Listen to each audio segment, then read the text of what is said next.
everybody, and we are back again with Lovewood. The creator did say that I'm getting close to the end, so this might be the last video, or the second to last video, which saddens me, because I really like this game. While I am playing this game, I am fighting my demon kitten, who is causing me way too much trouble.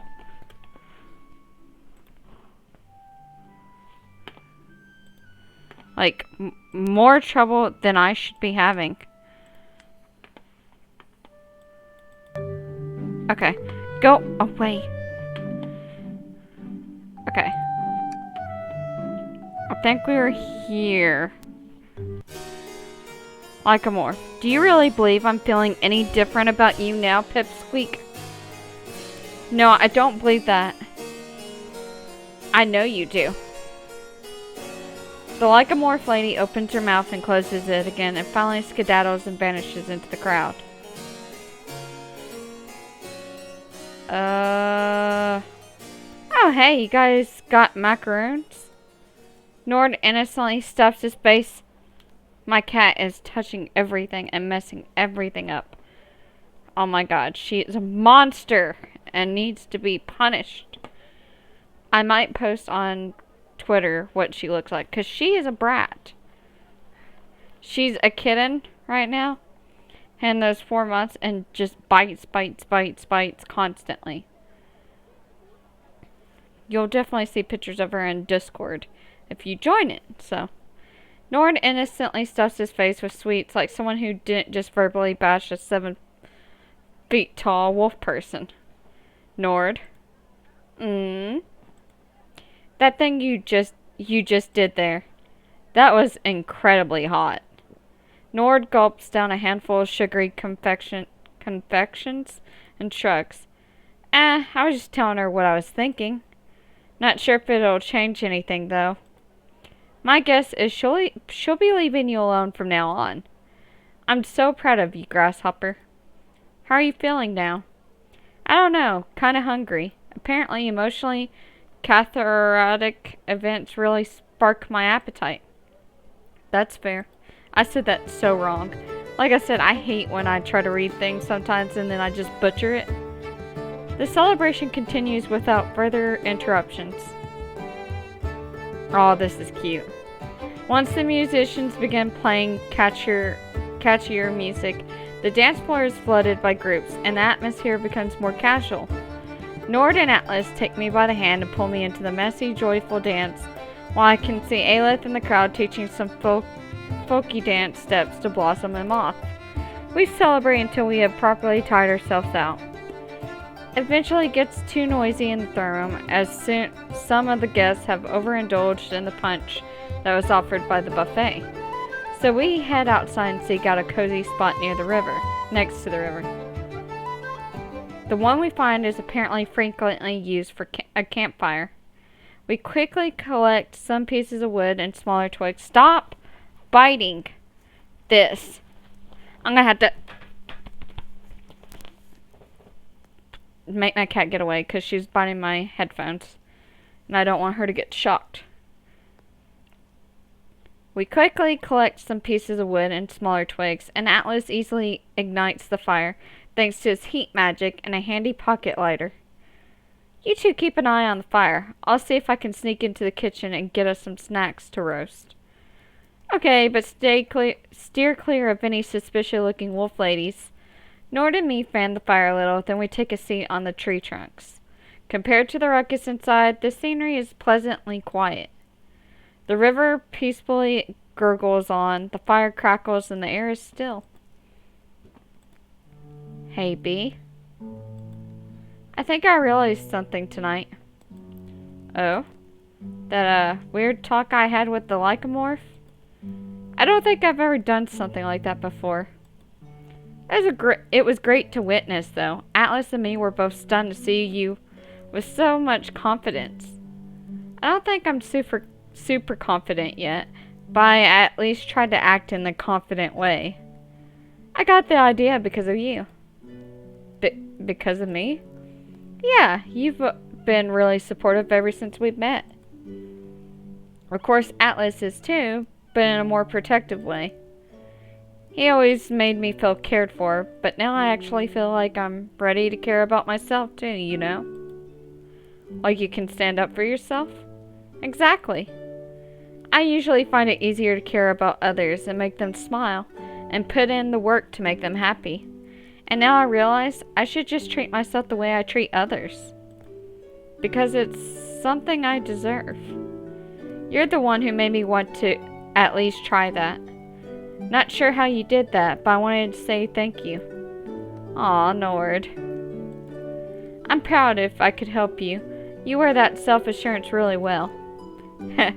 It's kind of funny. You're a healer, but even without magic, you have a way of making people feel better. Just by being around them. Well, you know how this saying goes. Care for a man, he will be loved for one day. Teach a man to care about himself, and he will be loved all his life. Okay, maybe that's not a real saying. Nord chuckles. It should be one. Hey guys, I almost said hey guys. Hey guys, I'm back. Ooh, culinary delights incoming.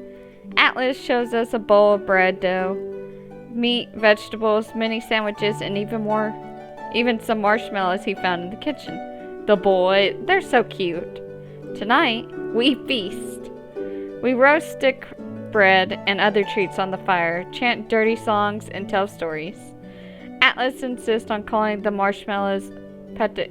Oh, I cannot say that at all. I'm pretty sure his pronunciation is off, but I humor him. Soon other people from the party migrate over to our campfire too.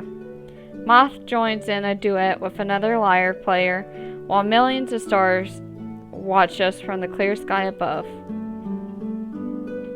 Oh, look how cute! Oh, they're so cute!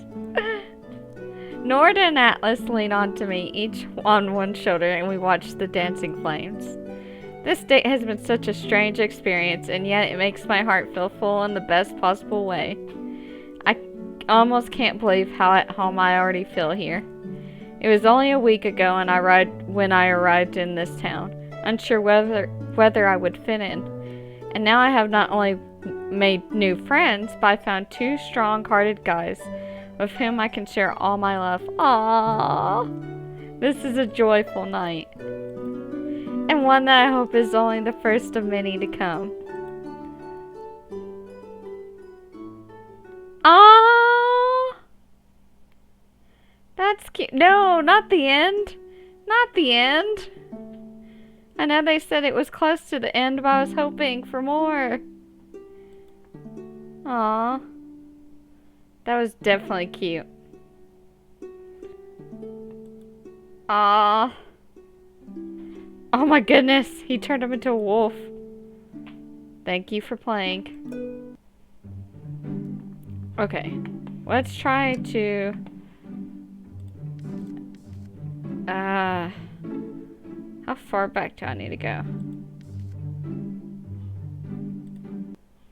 Okay, we're gonna go see Aleth. As I step outside onto the town square, we've read this. Yeah, we've read this.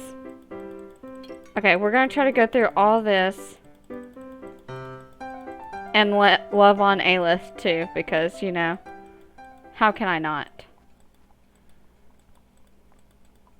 I know what you're thinking, but I don't think... Let's go. Let's see if we can get through this as best as we can. I still don't understand why anyone would say this about that baby. Like, how could you say they don't matter? They are the precious cinnamon bun. They all are, to be honest, but Aleth makes me happy. They are the cutie.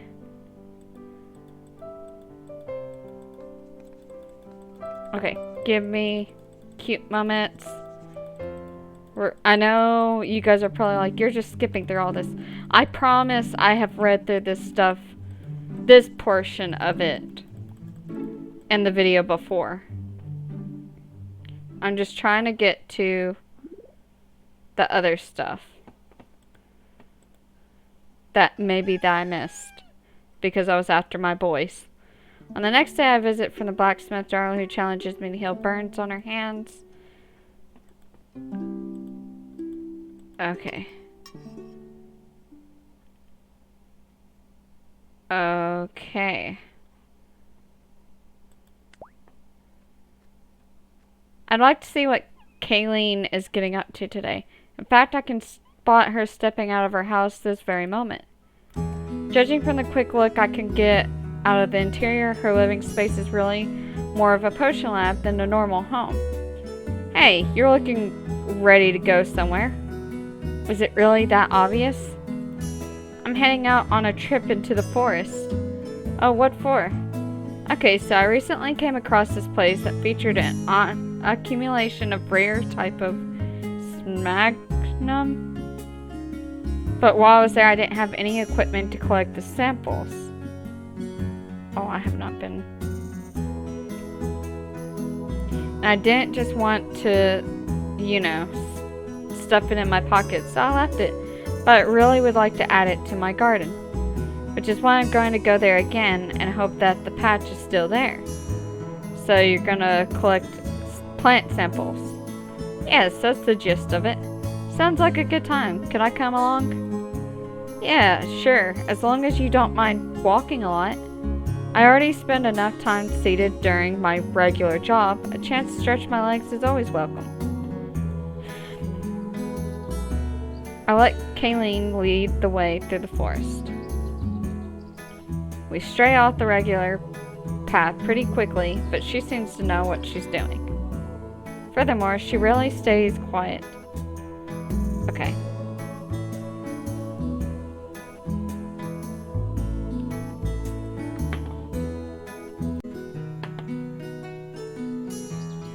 She stays quiet for a long time, casually pointing out facts about the plants that she collected on the way.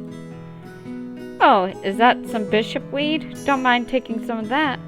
It's a nice treatment against gout, plus it makes a good addition to any soup. Did you even get bishop's weed further down in the south? Yes, but we more commonly use meadowsweet.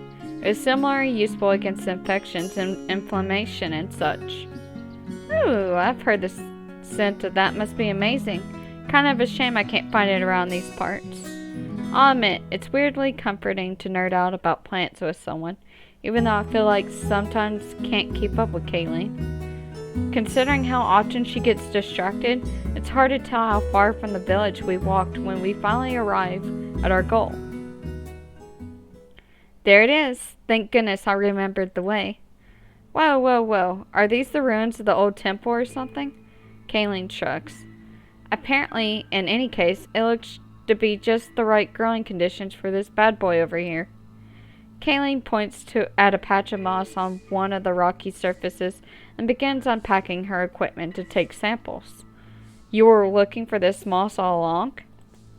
Of course, didn't I mention it?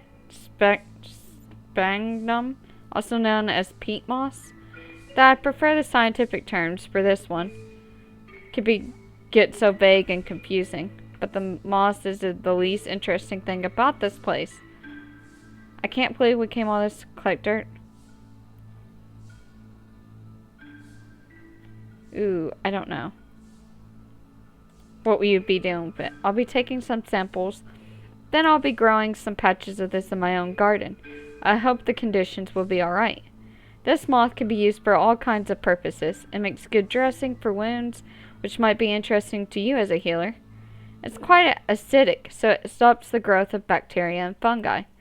That means it could also be used for preservation of food. Plus, the decayed moss makes for a great soil conditioner, or at least so I've heard. I'm sure I can use it in some alchemy projects too. Wow, that's some pretty amazing stuff, right? I love a person that can get excited about moss.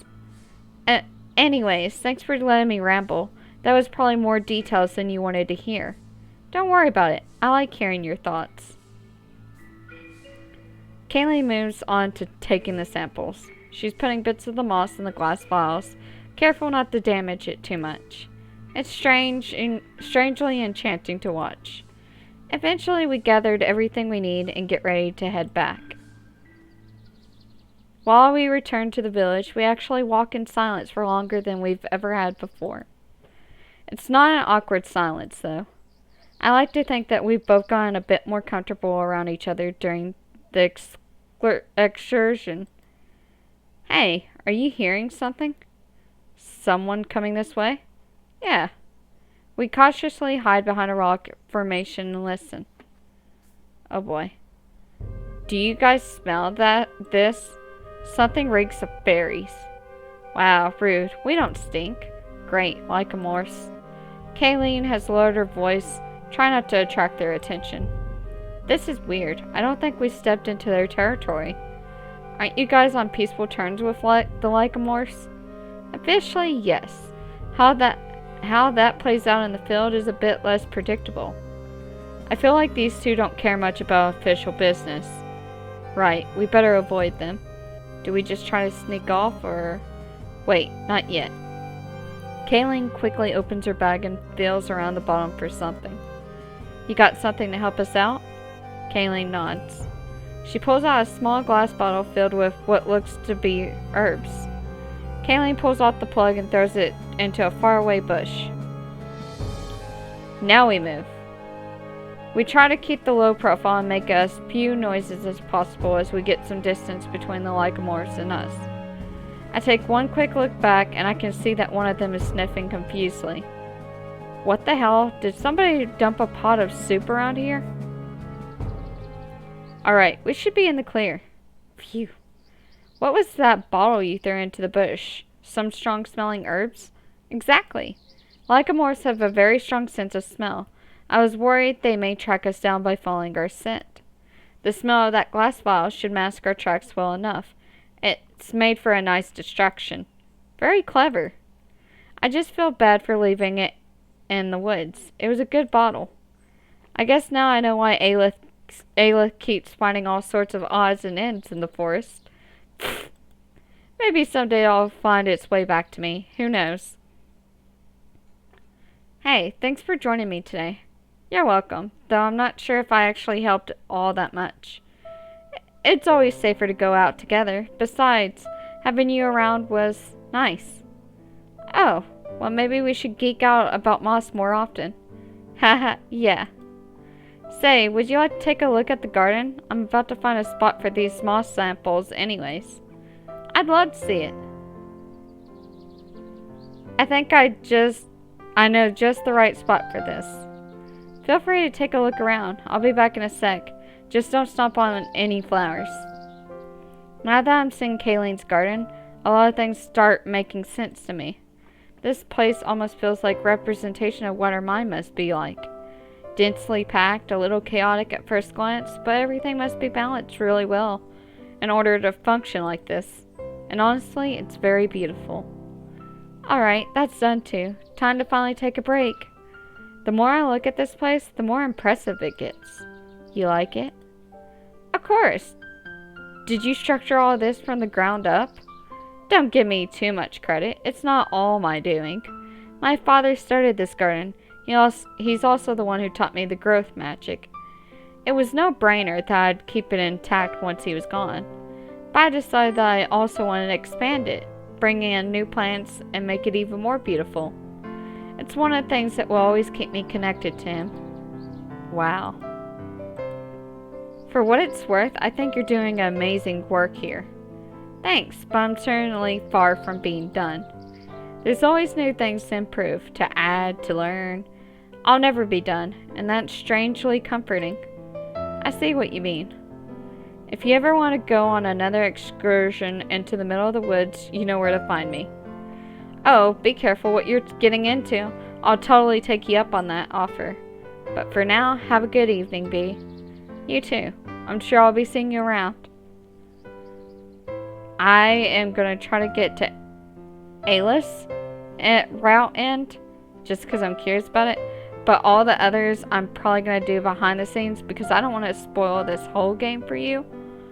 Guys, the rest of my day is spent tidying up and journaling because I want you to check it out yourself.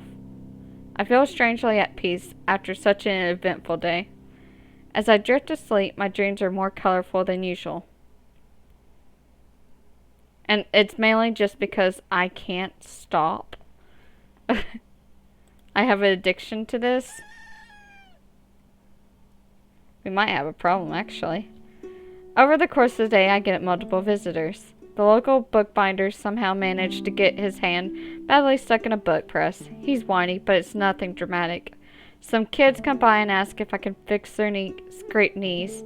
They seem more curious than in pain. Of course I help. I don't even charge them anything for it. They were cute. It's not like kids have a lot of money anyways. As noon comes around, things seem to have calmed down a little bit, and I decided it's a good time for a walk. Okay. We're going to go see Moth. I'm curious what Moth is getting up today. He'll probably be at the tailor shop, right? Oh wait, I think I see him at Aleth's shop. Hey Moth. Greetings, love. Splendiferous day today, isn't it? Is there a particular reason why you're looking so excited? Indeed, I just found something fascinating among Aleth's wares. They let me have this for some spare change. Take a look at it and tell me what you see. Moth hands me a scroll, and the paper looks to be rather old. The writing on it is still readable, but it's certainly different from Aleth's plain and neat handwriting. It says, like a pillar of life, I stand tall, strong and towering, I will not fall. I have seen all love and hate, rise of kings and fall of states. Standing still may seem strange, but growth is my way to change. It goes on with many more verses after that. Some kind of poem? I think there's more to it than that. The stanza about the pillar of life, that may be the tall tree by Oberon's residence, the one that overlooks the surrounding forest. And when it goes on to describe the lively mirror surrounded by the debris of hubris long past, that must refer to a nearby lake surrounded by the ruins of old buildings. And it doesn't end there. You saying the poem describes landmarks in this forest? You mean, it seems it describes. Yes, and not just randomly landmarks. They described in the order that creates a path. Like directions?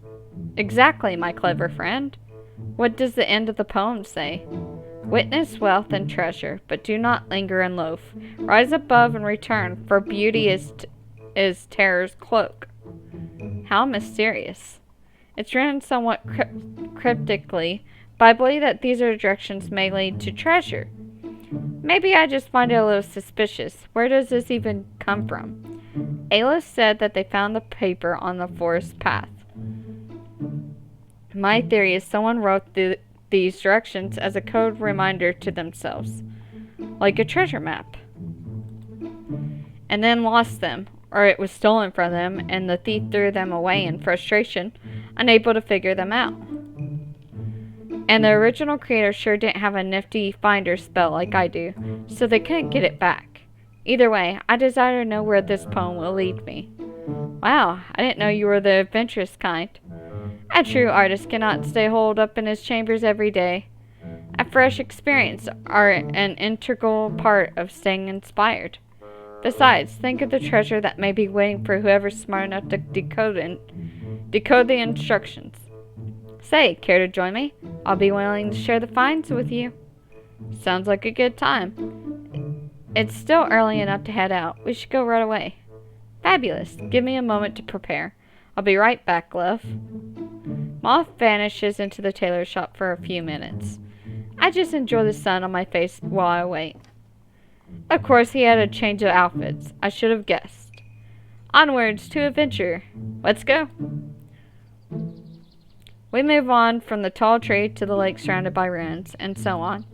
Some of the verses are a bit more difficult to decode them than others, but we steadily manage to make our way through the forest. Our path isn't perfectly straight, but we end up straying rather far from the village in what appears to be a consistent direction. I think we were on the right track. We eventually reach one of the last described landmarks, a large boulder deep in the woods with symbols scratched onto it. I don't think I've ever been in this part of the forest before. Probably because the ground is getting really muddy here. I put one of my feet from the bog and it lets me go with a squelching sound. It's not a very inviting scenery, that's for sure. Be careful where you step. You don't want to get stuck in the swampy earth. For the first time during this trip, Moss seems a little cautious. If this is getting too scary, we can turn back any time. Oh, nonsense. I'm not scared. I was just thinking. You could drop something here, and the ground would eat it right up if you give it some time. Isn't that the case with most things you leave in the forest? Yes, everything would eventually decay or be gnawed off by wild animals, things like that. But drop something here and it may quickly vanish without a trace. Nobody would be any wiser of its disappearance. Just poof. Away it goes, never to be seen again. That's true. I wonder what Moth is trying to get at. Maybe being forgotten is something he's truly afraid of, even if he wouldn't admit it. But now isn't the right time to ask. We're on a mission here. What's the poem saying? Follow the arrow straight to the heart. Keep on going, but you needn't walk far. I bet that refers to the symbols on the rock here. Exactly my thoughts, love. The arrow straight to the heart. That would be a combination in the top row, wouldn't it? I think so. Should we just follow the direction it's pointing towards? Yes, I believe that's the way to go. Keep on going, but you needn't walk far. Oh my, look at that, love. I think we did it. On stretching. Whoa, does somebody live here? Not possible, but if you ask me, the house doesn't look particularly lived in. More as if it was abandoned many years ago. Moth walks across the clearing, lights one of the windows, trying to get a good look at the interior of the house. It's gotten noticeably foggier in the parts of the forest. The cool air seems to seep right into my bones.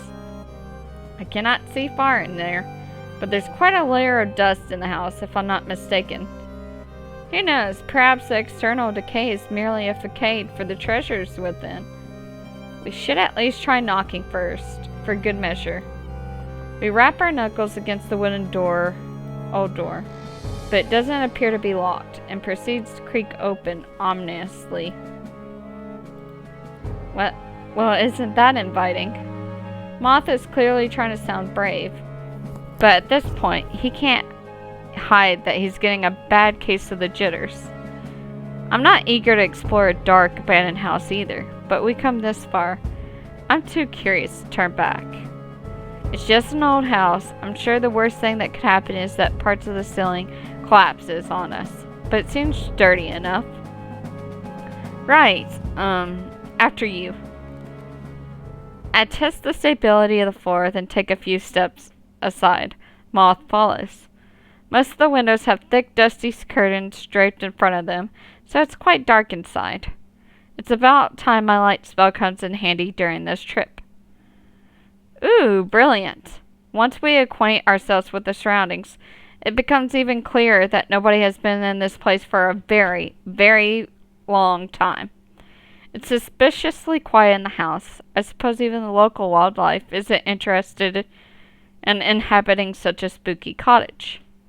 Though Moss fears is swept away once he recognizes some valuable fabric and trinkets in what must have been the living room. Oh my, is that natural silk? Take a look at this. I can't believe it's still in such decent condition. A cloud of dust dances through the light as he wipes the fabric and neatly folds it into one of the bags he brought. I also see him snatch some silver spoons from the tea set. Oh, and is that a golden pocket watch on the table? You're just going to take all this stuff? Oh, this is a treasure hunting trip, and it's not like the original owner is going to be back, right? It would be a shame for all of these oh, geez, I don't know what I just said. It would be a shame for all of these beautiful things to just go to waste and be forgotten. You do have a point about that. If the owner had cared about these things, they would have taken them with them when they abandoned the house. These treasures deserve a new home, and I'll charitably give them one. Gosh, I wish I could take these carpets too. They're such high quality. Ahem. I'm very glad you came with me, Bee. I'm not sure how well I would have managed all on my own. You would have been too much of a coward to go by yourself. I see. You just needed someone to light the way for you. Could have just told me that you needed a flashlight. But love, I didn't even know about your light spell when I asked you to join me. You've been really fine adventure companion during this entire trip. Did I not make that clear? I think you can guess the answer to that. Moth falls silent for a bit. I guess we're gonna have to stop here. I messed up.